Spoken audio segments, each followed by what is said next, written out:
Welcome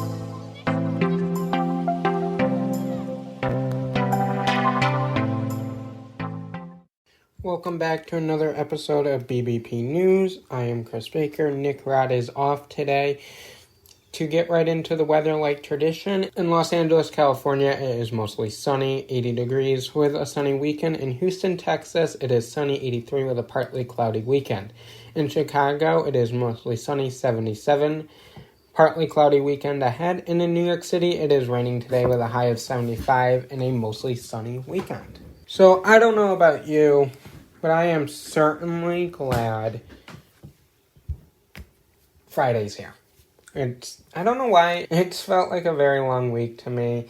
A lot's been going on in the news world and just outside of that. We'll get into what's going on in the news world here shortly, but I don't know. It's just been a very long week, and I am glad that the weekend's here.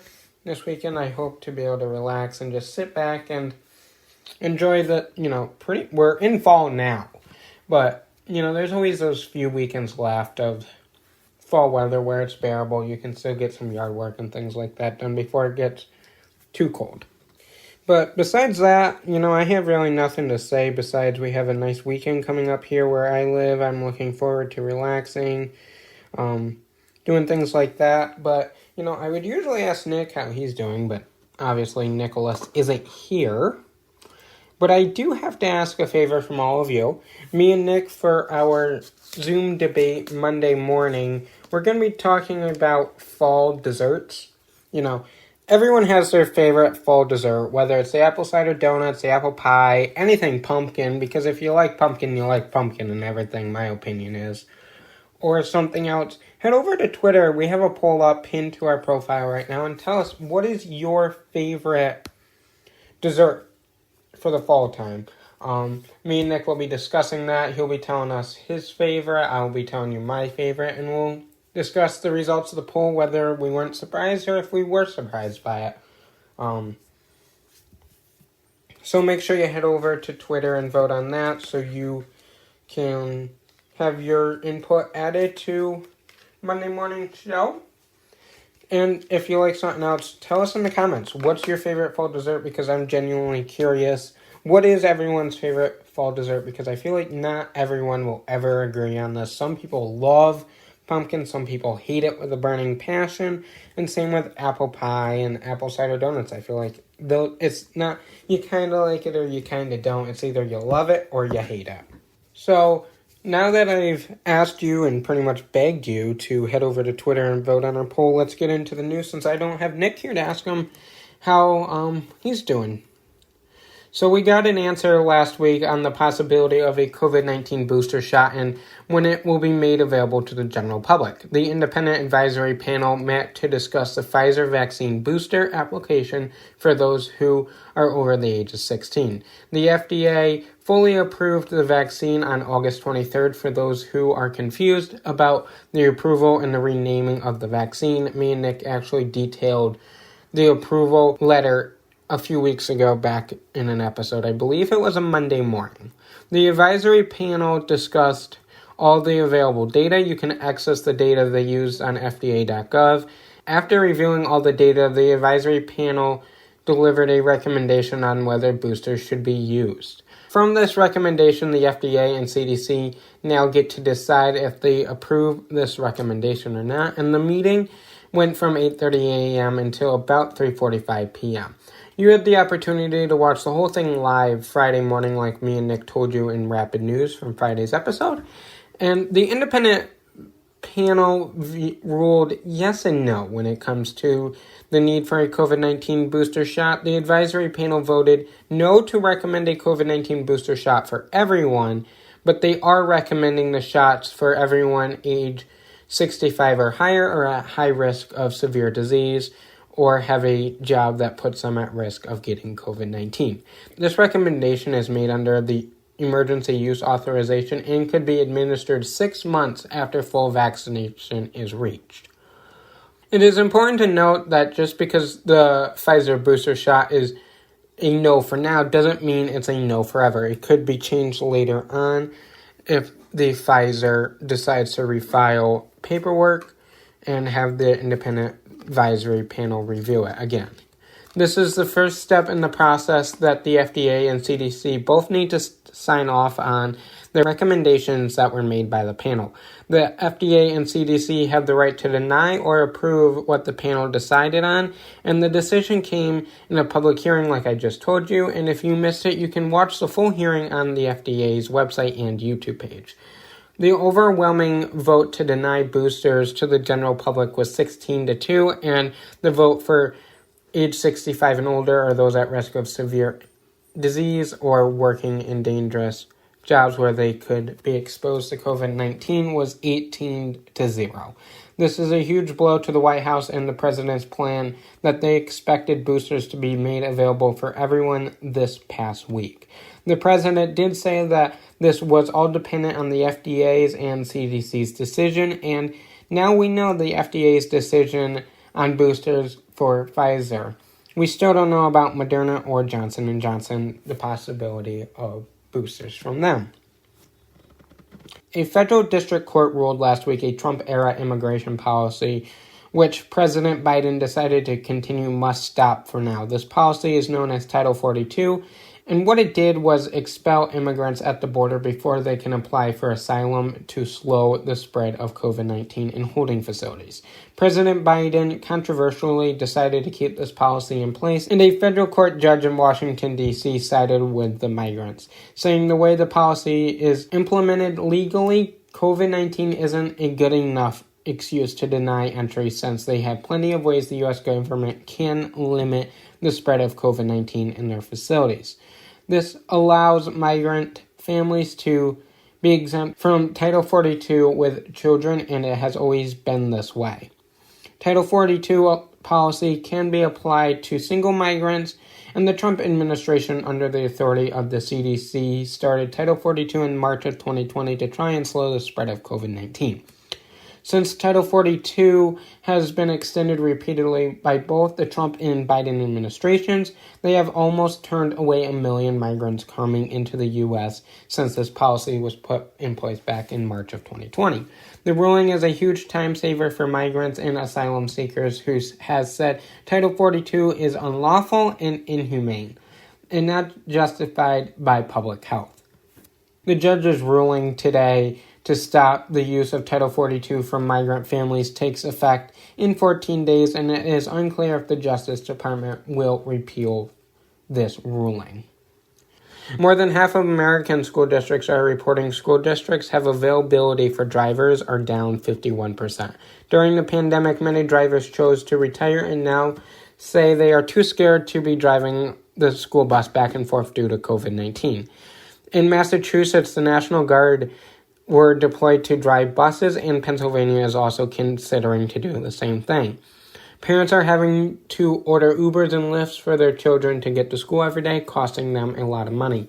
Some school districts are offering $250 a month to pay for transportation, but critics say that is not nearly enough.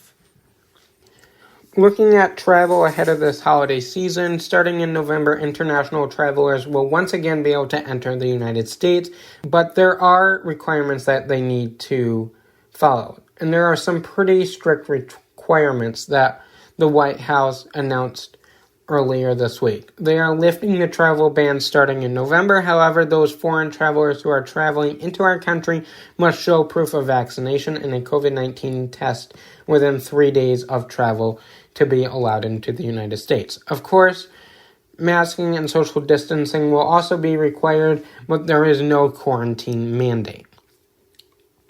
This new policy also requires airlines to collect passenger information, including a phone number and email, to improve contact tracing efforts.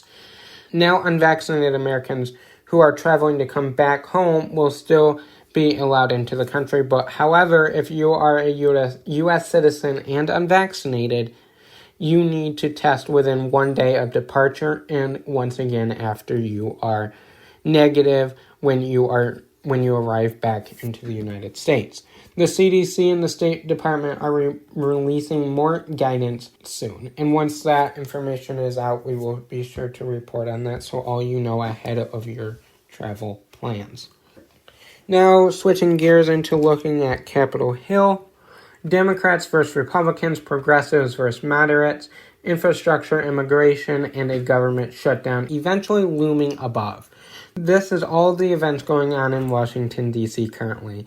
If you have been following the news lately, you would know about the $1.2 trillion infrastructure bill, which is a bipartisan, and then the $3.5 trillion partisan bill sponsored by Democrats that is planned on being passed through budget reconciliation. Democrats are calling this so-called human infrastructure bill is now currently hanging over the House and Senate. Neither have passed both chambers, and both are super important to the president's agenda. Progressive Democrats are saying the $3.5 trillion bill isn't enough, and they are compromising enough as it is. And then moderate Democrats say the price tag is too high, and key moderate Democrats like Senator Joe Manchin will not vote for it. Democrats have zero wiggle room in the Senate, so if one Democrat is out, the entire package is done for. On top of this, the Senate parliamentary said a pathway to citizenship cannot be included in the package. This is another huge blow for the Biden administration, as this was one of their key elements of this package. The $1.2 trillion bipartisan infrastructure bill passed through the Senate last month, and the House has a tentative schedule to vote on that bill September 27th, but progressives are refusing to vote for that without the $3.5 trillion package to go along with it. Now, focusing on the government shutdown that I just mentioned a few seconds ago, the House passed a bill Tuesday night to temporarily keep the government running and raise the debt ceiling. The problem is it does not look like it will pass the Senate, and we are dealing with two crises at the same time. Crisis one being the government shutdown. We deal with this issue every year. The federal fiscal budget ends September 30th.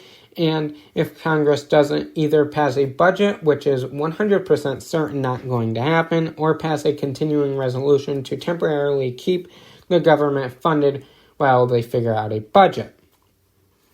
If they fail at either one of these, the government will shut down, which is huge trouble for federal workers, military members and their paychecks, government relief impacted by natural disaster operated through FEMA, and among many other things that I could go into. But those are the big ticket items. The bill that the House passed Tuesday night pushes this problem down the road until December 3rd. Then the fight will start all over again.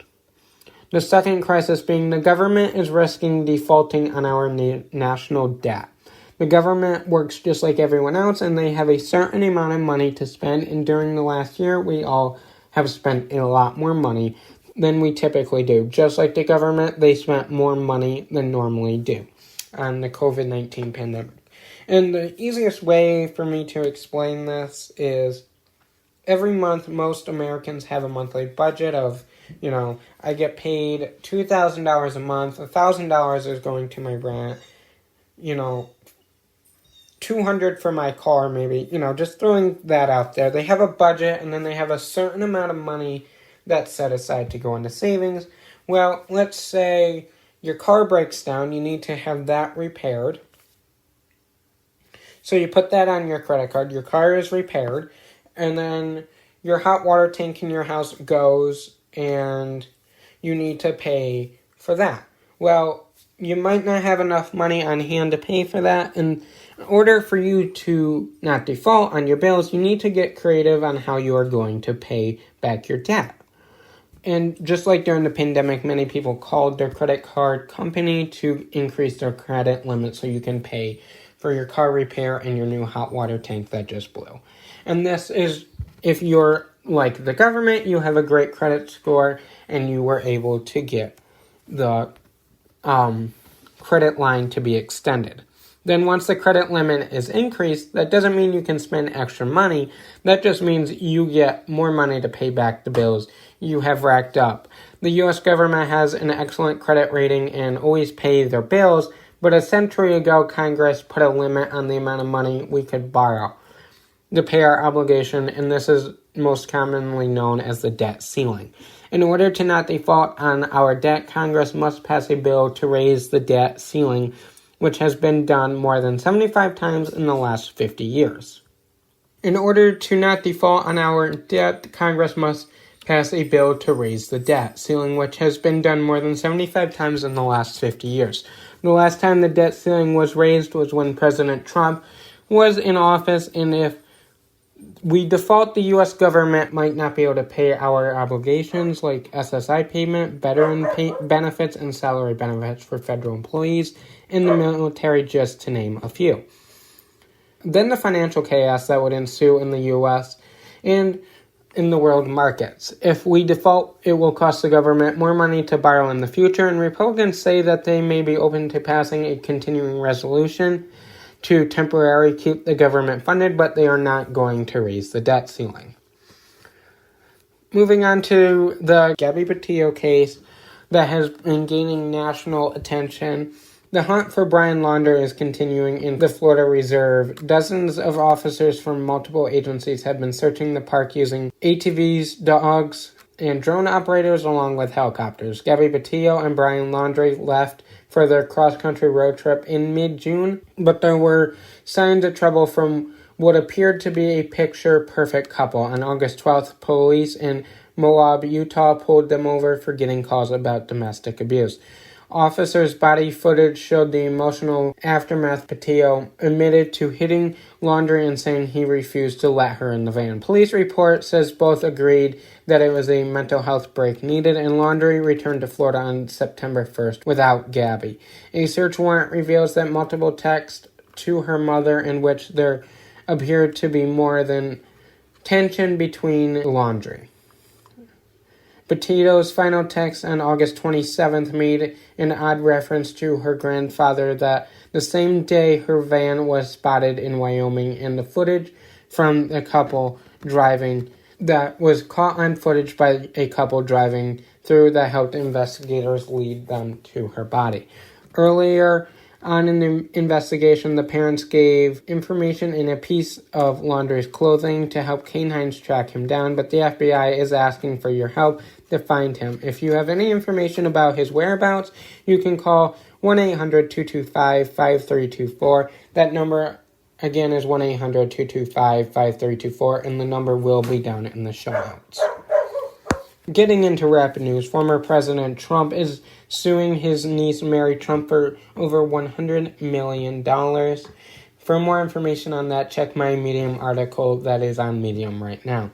President Biden has announced plans that the United States will purchase more than 1 billion doses of the Pfizer vaccine to share with lower-income countries.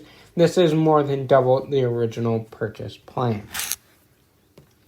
Now we are getting into another good news time where Nick is not here to deliver the good news, but I am here to give you the good news. And personally, I love this good news story. It's about St. Jude, so anything related to St. Jude is automatically a great good news story. So I'm sure you heard, but there was another space mission to space. This time it was all civilians, lasting for a total of 3 days. It was funded by a billionaire through the company SpaceX, and one of the people going to space was a St. Jude survivor. Now, St. Jude set a goal to raise $200 million for their treatment centers and ongoing research to end childhood cancer. Well, they didn't quite reach their goal. They reached $160 million in their 3-day fundraising goal, which is an amazing accomplishment. I mean, $160 million in 3 days. That is nothing to sneeze at. And it also sent a St. Jude survivor to space. So right there is an automatic win, too, in my eyes. In an interview, she said she always told her nurses and doctors if she ever gets out of here, she's going to space. And, those nurses and doctors were like, sure, sure you are. That's just something young kids say. And, she said she was going to space, and a billionaire funded the trip for her and 3 other civilians to be the first people in all civilian group to go to space.